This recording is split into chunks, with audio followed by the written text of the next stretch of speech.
students. Good morning all of you. Dear students, today we will continue the chapter number first, that is crop production. Okay, so before starting the today's topic, let's recall what we have learned in the last class. Okay, so in the last class we have learned about the basic agricultural practices in the crop production. Okay, that means what we have and what the farmers have to do to develop or to develop bumper crops and for better yield.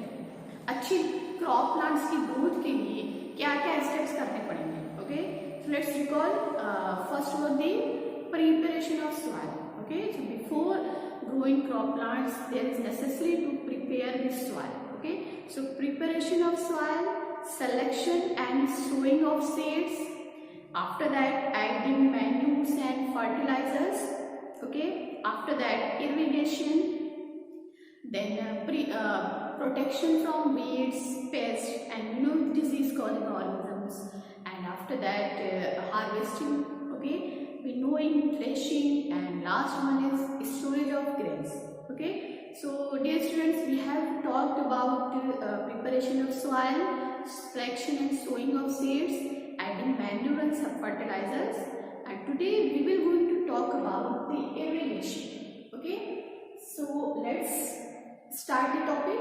Today we will learn about the irrigation, methods of irrigation, and also the methods of protection of crop plants from weeds and pests. Okay, so what is irrigation? Students, water is very important for the growth of plant, water and other nutrients also. So this is necessary to give water to plants time to time. Okay, so what is irrigation? It is the process of watering in the field. Okay, watering in the field, that means crop field, at different intervals. Okay, the process of watering crop plants in the crop field or field at different intervals is called irrigation. Okay, what we say in Hindi, that is called as सिंचाई. ठीक है, बोलते हैं सिंचाई करना है. So what is irrigation and सिंचाई? It is giving water to the plants at different time intervals. Okay, ये नहीं कि भाई एक बार पानी डाल दिया तो हो गया. जैसे हम लोगों को भी जरूरत पड़ती है, एक बार आप दिन में पानी पीते हो, फिर आपको फिर उसके बाद थोड़ी देर के बाद फिर आपको प्यास महसूस होती है तो आप फिर से पानी पीते हो. वैसे ही प्लांट्स भी लिविंग ऑर्गेनिजम्स हैं तो उनको भी टाइम टू टाइम वाटर देना जरूरी होता है. ओके, सो इस प्रोसेस को बोलते हैं क्रॉप प्लांट्स. जब हम एक बड़े स्केल पे, लार्ज स्केल पे बहुत सारे प्लांट्स को ग्रोथ कर रहे होते हैं, उसमें हमें जो है आपको एक मेथड से लेके पानी को उनको देना है, क्योंकि भाई बहुत सारा पानी तो हम दे भी नहीं सकते क्योंकि यहाँ से वाटर लॉस होगा. तो हमें यही पढ़ना है कि हम किस तरह से प्लांट्स को, किस मेथड से प्लांट्स को वाटर दे सकते हैं रेगुलर टाइम पे. Okay, so it is clear what is irrigation, giving water to the plants at different intervals. Okay, so different intervals में ये था कि हमें क्या करना था कि जब हमने प्रिपरेशन ऑफ सॉइल किया था तो उस टाइम पे सॉइल को थोड़ा सा मॉइस्ट करना जरूरी होता है. ठीक है, मतलब जब सॉइल को प्लविंग कर रहे होते हैं, उसकी टिलिंग करते हैं, उस टाइम भी वाटर को उसमें डाला जाता है. मतलब पूरी तरह से उसको वेट नहीं करते हैं लेकिन मॉइस्ट कर देते हैं. क्यों? क्योंकि जस्ट प्रिपरेशन के बाद हमें उसमें सीड्स लगानी होती हैं एंड कि सीड्स के जर्मिनेशन के लिए मॉइस्चर जरूरी है. ठीक है, बिल्कुल ड्राई सॉइल में सीड्स ग्रो नहीं कर पाती हैं. तो थोड़ी सी सीड जर्मिनेशन के लिए हमने स्टार्टिंग थोड़ा सा सॉइल में वाटर ऐड करते हैं, उसको मॉइस्ट करते हैं. ठीक है, तो ताकि सीड्स अच्छी तरह से जर्मिनेट हो जाए. जब उसमें से प्लांट्स निकलने लगते हैं तो हमें टाइम टू टाइम उनको वाटर देना पड़ता है. ओके, सो अब हम देखेंगे कि मेथड्स क्या होते हैं. ठीक है, सो उसके पहले ये है कि भाई पानी हमने दिया, वाटर प्लांट्स को दिया. वाटर का पर्पस क्या है? वाटर का पर्पस क्या है कि हम पानी क्यों देते हैं? बताया तो एक तो पहले कि सीड जर्मिनेशन के लिए जरूरी है. अगर मैं इसको लिखना चाहूँ तो पर्पस क्या है? Purpose of irrigation. Okay, so purpose में ये है कि helps in the seed germination. ठीक है, सबसे पहली बात क्या है, helps in the seed germination, seed को जर्मिनेट करने में हेल्प करता है। ओके, दूसरी चीज की वाटर को एब्जॉर्ब करना है। सो वाटर एब्जॉर्ब करते हैं plants from their roots, by their roots. So water उनकी बॉडी में जाके क्या करते हैं कि एक do different activities like photosynthesis के लिए जरूरी है, ट्रांसपिरेशन के लिए जरूरी है, उनकी बॉडी में और भी केमिकल्स को फॉर्म करने के लिए वाटर जरूरी होता है। Okay, so for the physiological activities, okay, इसको बोलते हैं फिजियोलॉजिकल एक्टिविटीज, दैट मीन्स कि देयर इंटरनल फंक्शंस, उनके अंदर क्या क्या प्रोसेस होता है, उनके अंदर फोटोसिंथेसिस हो रहा है, उनके अंदर रेस्पिरेशन भी होता है, उनके अंदर आपका ट्रांसपिरेशन भी हो रहा है। सो इसके लिए जरूरी होता है water. Okay, for the physiological functions, okay, such as, एक मैं लिख सकती हूँ यहाँ पे फोटोसिंथेसिस,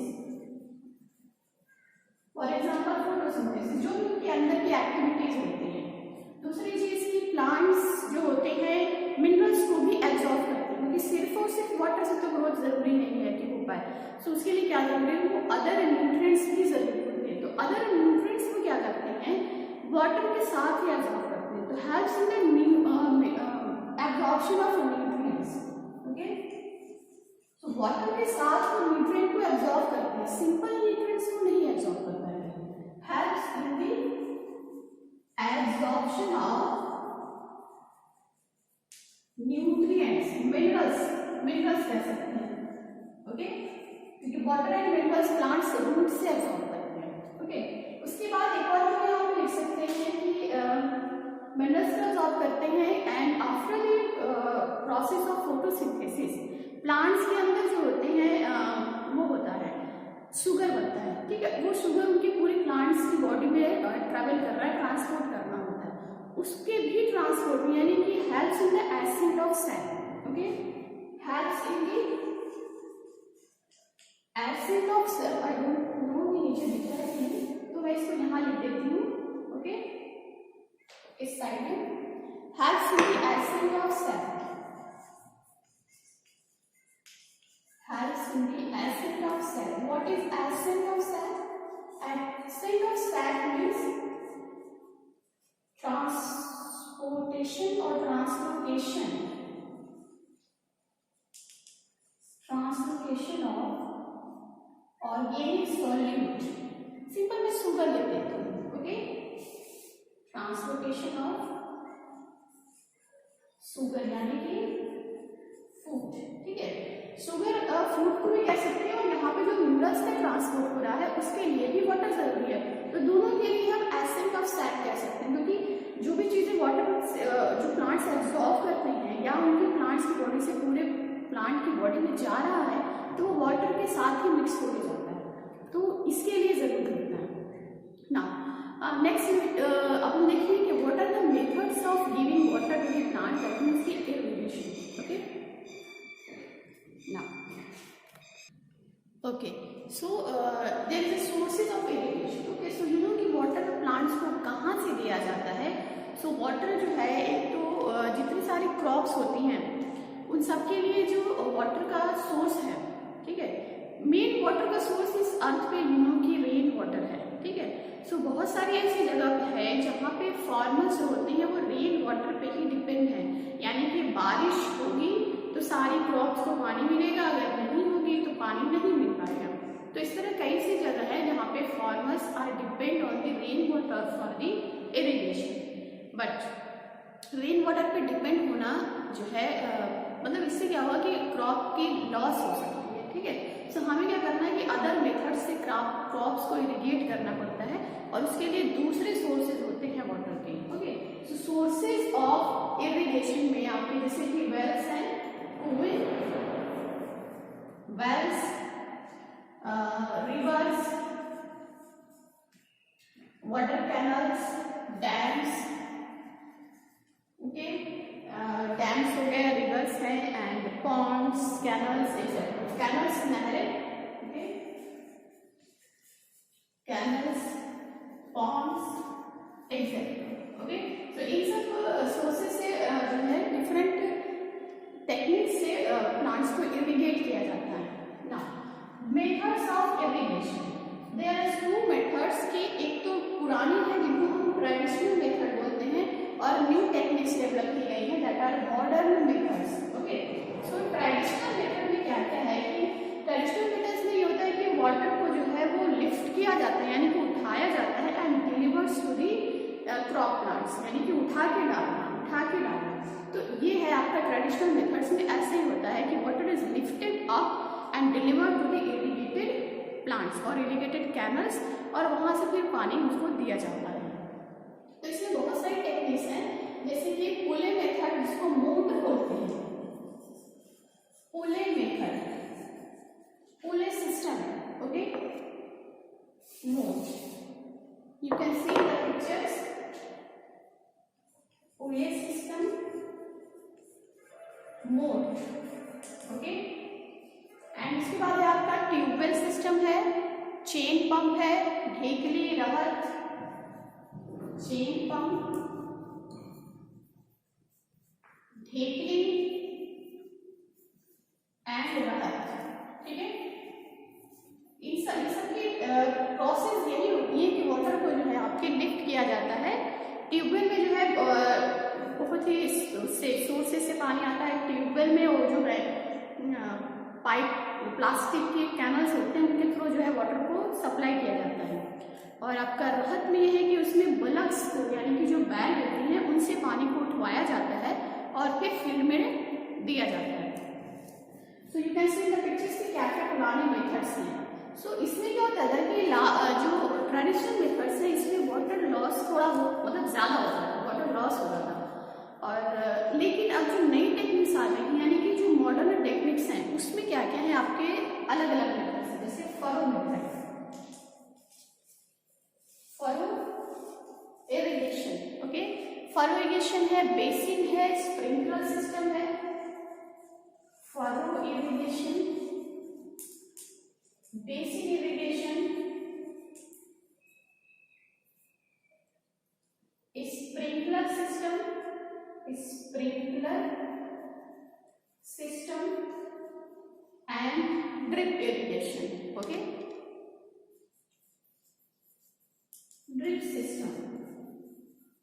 सो मॉडर्न मेथड में क्या है, फरो इरिगेशन में क्या होते हैं, फरोज यानी कि they make furrow between two crop rows, ठीक है, दो क्रॉप्स की रोज गई हैं तो उनके बीच में फरो गड्ढा बना देते हैं और उसमें वाटर को फिल कर देते हैं। तो वो वाटर जो है वो प्लांट्स के रूट से एब्जॉर्ब करती है और वो जो है उससे ग्रोथ हो रही होती है। बेसिन इरिगेशन में क्या होता है कि इसमें पूरे फील्ड में क्या होता है कि वाटर को छोड़ दिया जाता है, पूरी फील्ड में वाटर डाल दिया जाता है। तो ये बहुत सारी ये कुछ फील्ड के लिए है, जैसे कि पैडी फील्ड है, आपने देखा होगा कि जो धान के खेत होते हैं उसमें पूरा पानी भरा होता है, जैसे लग रहा है कि उनका पूरा तालाब बना हुआ है, तो वो जो है आपका वहाँ उसको बोलते हैं बेसिन सिस्टम। तो सब क्रॉप्स में नहीं होता है, कुछ क्रॉप्स में होगा basin irrigation. Sprinkler system, sprinkler मतलब स्प्रिंकल जैसे होता है छिड़काव करना, उसमें क्या होता है स्प्रिंकलर में कि जो क्रॉप्स की आप देखेंगे पिक्चर में कि क्रॉप्स की जो रोज गई होती है उसके पैरेलल एक वाटर कैनल यानी कि पाइप जाती है, उस पाइप के परपेंडिकुलर उसके सीधे ऐसे जो है एक एक कैन वो पाइप लगा दिया जाता है परपेंडिकुलर रख के, और उसमें क्या होते हैं कि मूविंग जो है होल वाले कुछ ऐसे इंस्ट्रूमेंट लगे होते हैं और वाटर को बहुत ही प्रेशर से जब उसमें फ्लो करते हैं मेन कैनल में, तो उस प्रेशर की वजह से वाटर जो है अपलिफ्ट अप होता है और जो है स्प्रिंकल करता है यानी कि छिड़काव किया जाता है। तो इसमें क्या होता है कि थोड़ा वाटर जो है आपका वेस्टेज नहीं होता है, ठीक है। और ये जो है आपके मतलब वैसे सॉइल के लिए, सैंडी सॉइल के लिए है और uneven land where proper distribution of water is not possible, ठीक है। मतलब जहाँ पे ऊपर नीचे जमीन हो तो वहाँ पे छिड़काव करते हैं कि दूर दूर तक पानी चला जाए, ठीक है। ड्रिप सिस्टम में क्या होता है कि ड्रिप, ठीक है, टप टप जैसे होता है ना बूंद बूंद करके, तो ड्रिप सिस्टम में क्या होता है कि पूरे इंटायर फील्ड में क्या होता है पूरे पतली पतली सी कैनल्स लगाते हैं। इसमें क्या होता है कि ड्रॉप के जरिए प्लांट को जो है आपके उनके डायरेक्ट उनके रूट्स के पास ही, ठीक है, जैसे कि आप पिक्चर में देखोगे कि रूट्स के अंदर जो है पूरा ड्रॉप कैनल लगाई जाती है और पानी जो है उनके रूट्स को दिया जाता है। ठीक है, इसमें क्या होता है कि मतलब रेगुलर वाटर सप्लाई हो रही है, पानी बह रहा है और उनको बूंद बूंद करके यानी कि ड्रिप ड्रिप वाटर जो है उनके ड्रॉप ड्रॉप उनके रूट्स में अब्सॉर्ब किया जा रहा है। सो ड्रिप सिस्टम जो होता है वो एक तरह से कहा जाता है कि जहाँ पे पानी कम है, यानी कि जहाँ पे हम कह सकते हैं कि वाटर की कमी है, उस एरियाज में इस तरह का ड्रिप सिस्टम जो है वो प्लांट की ग्रोथ के लिए एक बूंद साबित होगा, यानी कि वरदान, क्योंकि वहाँ पे वाटर, जहाँ पे अवेलेबिलिटी वाटर की कम है उस रीजन में ड्रिप सिस्टम को अपनाते हैं। ठीक है, तो ये जो है वाटर लॉस को बहुत कम कर देता है। ठीक है, एंड दूसरी चीज़ ये है कि जो मॉडर्न मेथड्स हैं, इंटायर मॉडर्न मेथड्स में क्या होते हैं कि वाटर का जो है वो वेस्टेज कम होता है, यहाँ पे वाटर हार्वेस्ट करने की बात है। और पुराना वाला जो सिस्टम यानी कि ट्रेडिशनल मेथड्स में क्या पानी को उठा करके डालने में क्या होता है कि बहुत सारा वाटर लॉस हो जाता है। ठीक है, so I think it is clear ना। इसके साथ एक और आपका कॉन्सेप्ट है दैट इज कि हम प्लांट्स को वाटर देते हैं। ठीक है, तो बहुत ज़्यादा है, क्योंकि जैसे कि पैडी फील्ड में पूरी फील्ड में पानी भर जाता है, तो ये बहुत ज़्यादा पानी है, लेकिन वो उस प्लांट की ग्रोथ के लिए ज़रूरी है, सब प्लांट्स के लिए ज़रूरी नहीं है। तो यहाँ पे ये कॉन्सेप्ट है कि too much water and too less water is harmful for the plants, यानी कि बहुत ज़्यादा पानी और बहुत too little water is not good for the plant. ठीक है, बहुत ज़्यादा पानी भर गया वो भी प्लांट्स के लिए सही नहीं है, बहुत कम पानी दे रहे वो भी प्लांट्स के लिए सही नहीं है। तो इसमें क्या होता है कि अगर इस तरह का सिचुएशन होती है उसको बोलते हैं वाटर लॉगिंग। ठीक है, so when it too much water is given to the crop it stands in the field, okay, and accumulates around the roots, this is called the water logging. Okay, clear?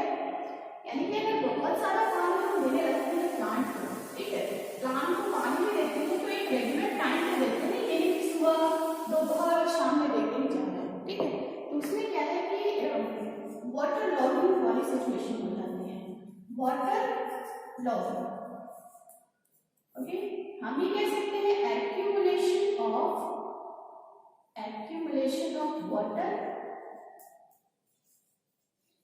Accumulation of water in the roots. ठीक है, roots में around the roots, accumulation of water around the roots. ठीक है, जब पानी जो है हम बहुत ज्यादा छोड़ देते हैं, या अगर फ्लड हो गया, बारिश हो गई, बाढ़ आ गई, पानी पूरी खेतों में भर गया, तो जब पानी भर जाता है तो वो मतलब रुक जाता है, स्टैंड स्टिल वाटर हो जाता है, और धीरे धीरे करके वो रूट्स के चारों तरफ मतलब एक्यूमुलेट हो जाता है। इससे लॉस क्या होगा कि रूट्स के मतलब जहाँ पे रूट्स पूरे फैले हुए हैं उसके चारों तरफ क्या होंगे कि पानी इकट्ठा हो जाएगा। जब पानी इकट्ठा हो जाएगा तो वहाँ पे एयर को जाने का रास्ता नहीं मिल पाएगा। ठीक है, तो ऑक्सीजन अवेलेबिलिटी कम हो जाती है प्लांट्स के लिए, प्लांट्स ब्रीथ नहीं कर पाते, उनकी रूट्स ब्रीथ नहीं कर पाती और सड़ जाती हैं। दूसरी चीज़ की इससे क्या होगा कि it also increase the amount of salt in the soil that reduces soil fertility. इससे क्या होगा कि सॉइल में जो है साल्ट जो है बहुत ज़्यादा मिक्स हो जाते हैं और इसकी फर्टिलिटी जो है वो लॉस हो जाती है। Okay, so I think it is clear now. अब हम देखते हैं